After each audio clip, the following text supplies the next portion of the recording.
excited to introduce you to a new school PR friend, a young gal from Georgia, Emily Rojas. She is going to share the work that she does in Dalton Public Schools in Georgia. And you're going to be a little jealous because they do have 3 people in their department with only 8,000 students. And so if any of you want to add people to your department, listen to this podcast and then share this with your boss, with your superintendent, because it really makes a difference when you have more people focused on communication. We're going to dive deep into their Publicist program, which is how they get stories and how they tell stories on their school's Facebook pages. She's going to talk about the support that she provides that. They have a big following on Facebook, over 13,000 fans for a district of only 8,000. So she's going to share kind of her insights and secrets into why she thinks that is. And then she's going to explain a little bit about, the struggles that she has and some of her best tips to really make the most of her social media. So I'm so excited for you to meet Emily today. But before we get started, I just want to say, hopefully you're on my newsletter list. You're getting all of our free content. This membership program that I offer, which is kind of the lowest cost offer that I have out there until my book arrives. My book's coming out in April, so stay tuned. But the membership can give you tools to train and support the rest of your storytellers in your district. And it doesn't cost you necessarily more money. And so we're going to talk a little bit about that today, because the Publicist program that Emily has, she's been able to pull resources out of our group to make her job easier to train her team of storytellers. So if that is on your plate, if you are a really large district, maybe 40, 50, 60,000 students, and you've got a lot of people that have building level responsibilities with social media, check out the membership program. And if you have questions, please reach out. My email, my phone number is all on my website, socialschoolforedu.com. I'd love to take your questions. So now let's get to this week's K-12 PR tip. All right, today's K-12 PR tip is a little bit about good boundaries and work-life harmony, maintaining our sanity, avoiding burnout. There's some things that you probably need to work on. And I can tell you, plain and simple, that I would say I'm addicted to my email. I check my email a lot, okay? But one thing that you could do that will help you, and I have done this and it has changed my life, is I turn off email notifications. I have turned them off both on desktop and on my phone. So each time I get an email, I do not get a buzz or a ding or you've got mail. I get to check my email when I'm ready to check it. Now, I check it a lot, so I'm not perfect, okay? But at least I'm not in the middle of a conversation and my phone is buzzing because I just got a new email, because literally, oh my gosh, we would be buzzing or dinging all the time, right? And I'm sure you're very similar to me, that you get a lot of emails and sometimes they're just junk. And so why do you even have to look at them? If you can identify certain times of your day to check email, that's even better. Maybe you've got 2 strategic times where it's like, I'm going to check emails. And I know that if anybody has an emergency, guess what? They're going to call me or text me if they don't hear back from me from the email. Okay. So let's work on setting up some boundaries. And this week is easy. It's just around your email. So I dare you, shut off those notifications, both on your desktop and your phone. I can guarantee that you are still going to be successful at your job. And if you do this and it changes your world, will you please let me know? I'm at Andrea Gribble on Twitter. You can email me, Andrea@socialschoolforedu. I'd love to hear if this works well for you. And now let's get a whole bunch more great tips, helpful suggestions, strategies on social media from this week's guest, Emily Rojas. Hello, Emily Rojas. How are you? I'm doing great. How are you? We're good because we're connected. Yeah. The Zoom gods weren't on our side yesterday when we tried, right? Yeah, the IT specialists gods were not in our favor, but we're all good now. We're all good now. It always happens at the last minute. Yeah. And I'm sure our listeners can relate to those updates that you cannot install Yes. Only your IT department can, and unfortunately, they can't, like, help you out the minute you need it, so it's all Exactly. it's all good. Well, you're coming at us from Georgia. So, Yes. Emily, why don't you give us an introduction to your background and Sure. kind of share a little bit about your role as communication specialist there in Dalton Public Schools? Sure. I'm Emily, and I studied public relations in college. And so after I graduated, I ended up kind of taking the first job I could find, which was more in the marketing side in a medical setting. And I just found pretty quickly that wasn't for me. I didn't like the sales and the numbers and the hard things about marketing. And so I was just looking for another job pretty soon after starting that job, to be honest. And an old professor actually sent me the job here at Dalton Public Schools for communication specialist. And I had never even thought about school PR, school communications. I didn't know it existed. But, I read the posting and I thought, I can do those things. And so as soon as I interviewed, I just felt like this is the place I wanted to be. And so it's been great. I've been here now almost 4 years, coming up on that fourth year anniversary. And I really love working here. I love sharing the stories of our schools and getting to be around kids and teachers and still getting to do the PR stuff that I love. So it's been a great job. That's awesome. And you got the chance to start before COVID hit. Yes. But then you About Oh, 6 months, I think, or so before COVID, or maybe a okay. little more than that, 8 months. But yeah, not much.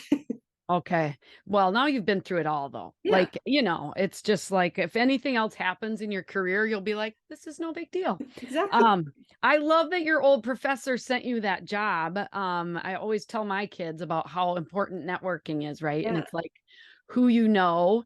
And so did you go to a big school like when you were in high school?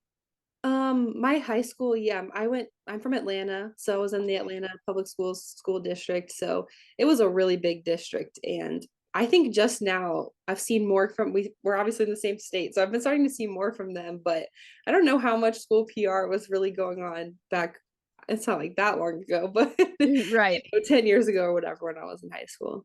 Right, yeah, and you're just not aware of it maybe when you're a Yeah. student that it's even a job. Now, I wasn't aware of it because we only had 300 kids K through 12 and there was Yeah. no position and there wasn't positions in any of the schools around us. Um, but I'm so happy that you found this job and this opportunity for a career change because Yeah. it is really life changing, isn't It it? is. Yeah, it really is. It's amazing what hating your job and what loving your job can do for your life as a whole. Yeah, and you're real young, and so for you to be able to recognize what you didn't like before and what step into what you do now. So, this is called Mastering Social Media for Schools. So we're going to kind Yeah. of focus on social media. So, how does social media fit into your role? Sure. So it's a lot of what I do. So we're a three-person department here, and there's two communication specialists, so two versions of me, and the two of us really share a lot of the social media duties. And so a lot of what we do is gathering content or creating content or seeking out new content and then posting it. I feel like the posting part is takes the least amount of time. It's really the finding it and making it look nice and polishing it. So it is a really big part of what I do every day. So I would say, I don't know, 20-30% of the job at least is spent on that social media component. And we have it all. So we're even on TikTok, which is Oh, not me. Can't take any credit for that. So, oh, but yeah. okay. So you're on TikTok. What other channels? Just to list them out. We'll link them in the show notes. Sure. We're also on Facebook, Instagram, Twitter, and LinkedIn. And I Okay. believe Pinterest as well, actually. Okay. So A I've little. got a few questions for you. First of all, how big is your district? Like how many students, do you know? We have a little under 8,000 students in Okay. 10 schools. Okay. So a lot of people right now are jealous right now because Yeah. you have three people in your department. But Yes. that's awesome. Like I mean, the littlest schools of 1,000 kids need to have a school PR person because Mhm. it's such a critical role. Um, okay, so you got the 8,000 students, you got 10 schools. All of those channels that you just told me about are district accounts then? Yes, and we also each of our schools do have their own Facebook accounts, and they do keep those pretty active. So that's kind of worth it. But most of them don't have other accounts, really just Facebook. Okay. And who runs it at the high school or at the school level then? At the school level, it really depends. A lot of it is our school publicists. They Okay. kind of take on that role, which is a stipend position that we have. And Okay. then sometimes the principal is really passionate about it, and so they'll do it, or sometimes it's shared, especially at the high schools, it's really shared a lot among multiple people because they're so much bigger. So Okay. So we're going to get into that Publicist program. So I've got some questions on that. But before I okay. go there, so you split up social media with one other person, but you said like TikTok isn't you. So Mhm. just can you tell me like how, because there's other people listening that do social media and that have to split it between people. Mhm. Do you take Facebook and they take Instagram, or are you doing your stories and you're putting them out on all of the channels, or how does that work? Yeah, we work really well together, I'd say, luckily. So we used to do like a really strict I do this, you do this, but I don't think that worked as well. So now I would say I do a lot more of the posting on Facebook and Instagram and Twitter, and she really handles TikTok on her own. But we probably more, I would say she spends a lot more time actually gathering content or creating content. And so we kind of split it that way, but it's still kind of an even split. So we don't have a strict way to split it up because we just found, we're right next to each other in our offices. We're talking all day, we're texting, so it's a lot easier just to say, "Oh, hey, can you throw this up?" or "Can you go cover this?" And so we kind of do Okay. it a little more relaxed now. Okay.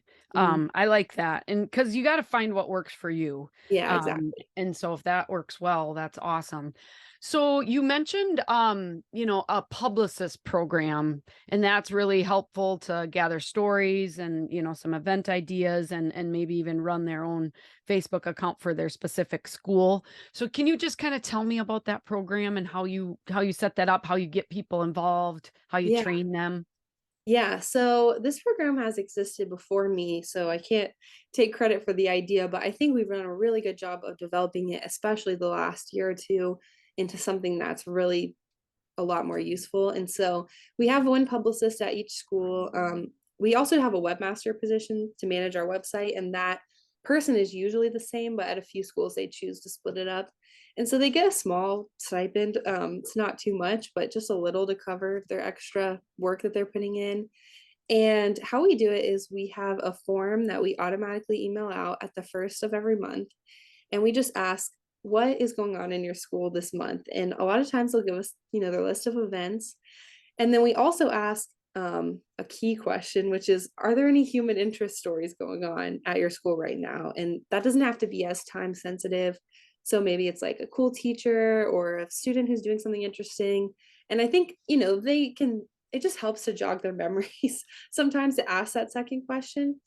And then the third thing is just we ask them to submit a teacher to do a teacher spotlight. And we just started doing that this year. And those have been so popular. Now I'm like, we need to also do a student spotlight. Going too far maybe, but just to get those everyday pictures in the classroom is something I felt like we were missing. We normally get those big events or like fun things or special activities, but just to get a teacher teaching in the classroom, I mean, a lot of people don't know all that teachers are doing, especially now. I feel like things are so different, the tools they're using. And so those have really, I think, taken it even to the next level, just doing one at every school every month. Not all the teachers respond, so I don't really try to hassle them if they don't want to do it. So it hasn't created too much crazy extra work. But I would say it's normally like 5 to 8 per month that we're doing, and so those have been a huge hit. And basically all they have to do is fill that out and they get their full stipend. So we do have a rubric that they're required to meet, but the main qualification is just that they're filling out that form every month in a timely manner, and getting us event ideas. So Okay. it helps to keep them accountable and have something to fall back on, but it's not so much that we're asking more than what we're compensating for, I think. Okay. Mhm. That's really good because some people I know, you're part of our membership group, and I know somebody was just asking, like, what are the requirements? Like, kind of Mhm. having those expectations, because Yeah. otherwise you set something up like this and you assume that they're going to do it. and then they get consumed with everything Sure. else they have on their plate, right? Mhm. Yeah, it So, just helps to, I think, have it clear from the beginning. This is what we're expecting, and if that's too much, then just let us know. I think, especially during COVID, like there just wasn't that much stuff going on. So we really try to be understanding of like, hey, if you just let us know there's nothing going on right now, or we're not letting people in our school, then we're still going to give them the stipend. It's not meant to be like a strict punishment. It's just meant to be we're going to mutually agree upon this is what we're all going to do, and we're going to uphold our end and you're going to uphold your end. So it's worked out really well. And we have great people who are in these roles. yeah, that's awesome. And do is that a recurring role year to year? How do you identify the people that are going to help out? Yeah, they're picked by their principal. Okay. And most of them, I'll say probably 80% are media specialists, are librarians. Okay. And so that typically is a great fit because they have a little more flexibility. But some of them are classroom teachers and they're still able to do the job. You just, they kind of have to be someone who's a little more connected with the school, who knows what's going on. But yeah, they're identified by their principal and then they have to re-agree to do it every year. So it is kind of a re-upped every year, but Okay. generally they stay very much the same. Okay. And then do you provide any training like once a year or ongoing throughout the year? How do you train them? Yeah, I'm glad you asked that. We do a training at the beginning of every year just to kind of, we'll sometimes have one or two new people. So just to bring them on board and also refresh. So that's kind of our big training. And then sometimes we'll do a second kind of big all together training in January when we come back. But then we've started offering monthly Zoom trainings, and Oh, those have been a big hit, but now they're starting to want to come back in person. So I'm like, I guess we'll bring it back to in-person trainings. But I think having that once a month, something that's recorded that they can watch later, or they can, attend if they have the time. But we've just found out that, especially with COVID, like teachers in general haven't been able to get that professional development outside of, their typical stuff that they're doing at their school. And so they were really like, we offered it one time just as a test to see, and they were like so excited, begging for more. And so we were thinking, oh my gosh, we're going to take up their time with more meetings. No one wants that, but they really enjoyed it. So we just do small things like maybe some tips on social media or photography, or we'll do stuff on our website for our webmasters. But we keep it simple, but they really enjoy those monthly Zoom trainings, the ones who are able to attend. So that's yeah. been a really great success And as well. are they about a half hour or an hour? How long Yeah, I would you would say? say about 30 minutes. 30 Normally we'll minutes. schedule like an hour, but yeah, rarely do they go Okay. about half an hour. So Sometimes it just gives you the opportunity to connect, right? And so maybe they'll ask a question that they wouldn't have otherwise asked, right? exactly, yeah. And kind of time to refocus on, oh yeah, like this is part of my job. I got to make sure I answer that form when it Yeah. comes out, and then if they can pick up a few ideas from one another. And Yes. Zoom certainly makes it convenient because if you've got 8 different schools, I'm assuming 8 different locations, so Mhm. sometimes just the travel time, right? Yeah, but I do think they are liking that getting together in person, like you said, hearing from each other. I think that we brought that back a little this year instead of doing Zoom, and they're Okay. like, "Can we do more?" And I think just getting out of their building and not having anyone, because that's the hardest thing, especially for our media specialists or even teachers. Like they have people coming up to them all the time, and so if you give them like an hour or two where they have to be out of their building, I think they kind of appreciate that time Yeah. to get this work done, and then they can go back and fully focus on teaching or whatever they're doing back at their school. That's a good point, and I'm so glad you brought this up, Emily. For everybody out there listening, Mhm. talk to your folks that are helping you, and let's see if we can bring some of this back, even if it wasn't every month, if it was at least once a quarter where it's in Right. person. I think that's powerful. So, awesome job. So you have a strong following on Facebook. You've got Yeah. over 13,000 followers, which is way more than your enrollment, which is awesome. And you have a lot more than some of the schools around you that even have more students. So what do you Yeah. think your secret is as far as, kind of your Facebook engagement, your Facebook following? Yeah. I think something you mentioned earlier is a big thing is really just our district support of communications. I mean, if you go to INSPRA or even the state, local conferences, I'll meet other people, and they might be from a district twice our size with half our staff, you know?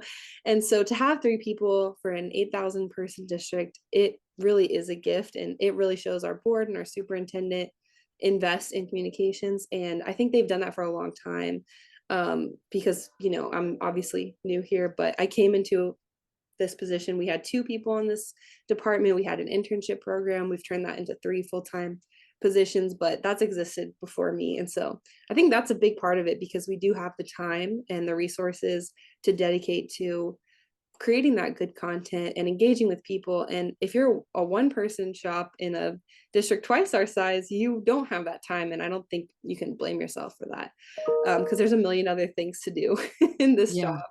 And so that's part of it. And then I think just also being an early adopter to Facebook, I feel like we've had our Facebook for a really long time. I think the people who are here, who have been here longer than me, were really quick to jump on that social media. Same on Instagram. We've been there for a really long time. And so I think being kind of an early adopter to that and, starting early has helped. And then I think just like posting engaging content, I think instead of really doing a bunch of flyers or, boring, not boring things, but things Right. that people don't necessarily want to see, I think we really try to post the things that people want to see. They want to see their kids, they want to see inside of schools or whatever their kids are doing. Like, I love it when I post a picture and then the parents come on and like they tag the other parent and they're like, look, it's our baby girl or whatever. Like, that is the best part. So I think just trying to post that engaging content and be consistent and have been doing that for longer than I've been around. So, and then Okay. also that tip you give all the time about inviting people to like your page, that helps so much. I really can't even emphasize that enough because I think so many people just see your posts and assume they like your page. But I'll see teachers all the time and I'll be inviting them. And I'm like, I'm sure they don't know that they don't like, I hope they don't know that they don't like our page already. But just hitting that invite button is so easy, but you can really tell a difference. Like, we can get a huge spike if, we have a post that does really well. You can see that spike in followers after you invite all of them. So, Yeah, I just invited this morning. We were doing a webinar mhm, for the membership group, and then I had like 21 people to invite. So I was like, yeah. awesome. I've just been sharing up the school's been sending me a lot of great content. And so we're Mhm, getting new people interacting.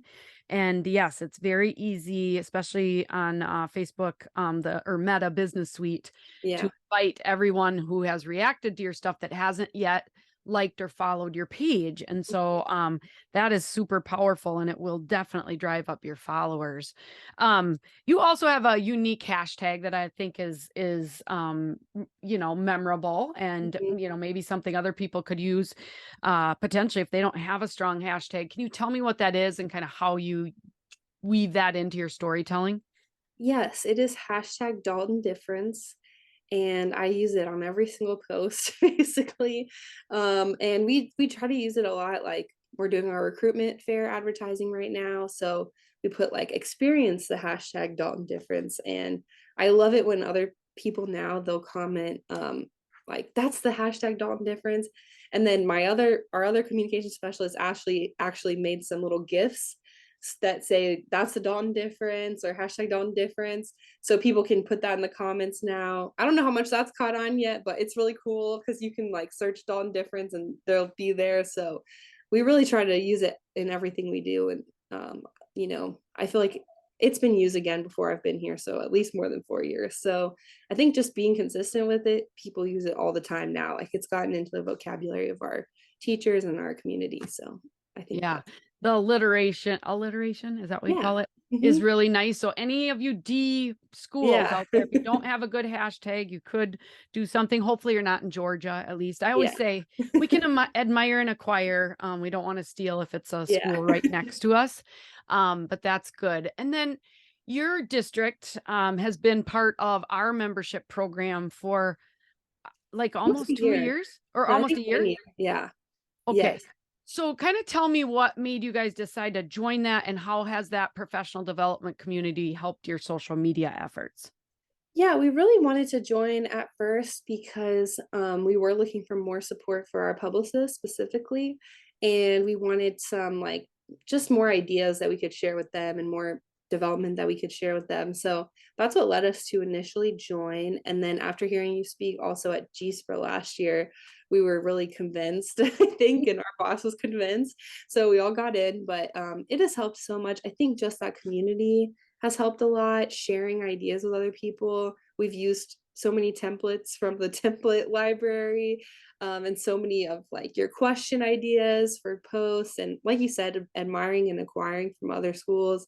It's just a really supportive community. And I think that consistent professional development has been really helpful. And so I would like to engage even more in the next year because I'm like, this year has been kind of crazy, but I'm Yeah. feeling maybe in the next year we can even step it up to the next level of engaging with the group. But it's been such a great resource. Yeah, because it's there when you need it. And if you're really Mhm. busy, you don't have to be live. We record everything. Exactly. Yeah.